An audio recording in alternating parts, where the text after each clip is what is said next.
பொதுவாக லக்னத்துக்கு 7வது வீட்டில் சனி இருந்தால் கல்யாணம் லேட் ஆகும் அப்படிம்பாங்க. ஆனால் 7வது வீட்டில் சனி இருந்தாலும் ஒரு சிலருக்கு கல்யாணம் சீக்கிரம் நடக்கிறதுக்கான வாய்ப்பு வந்துடும். அது யாருக்கு வரும்?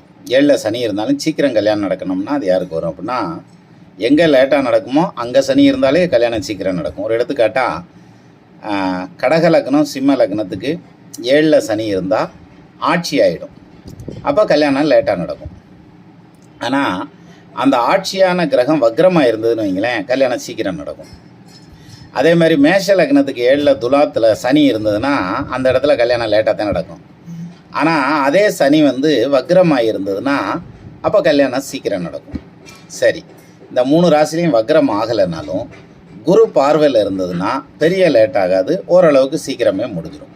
அப்போ 7ல் சனி இருக்குது அப்படிங்கிறதுனாலே கல்யாணம் 40 வயசில் தான் நடக்கும், 30 வயசில் தான் நடக்கும்னு நினைக்கக்கூடாது. சீக்கிரமே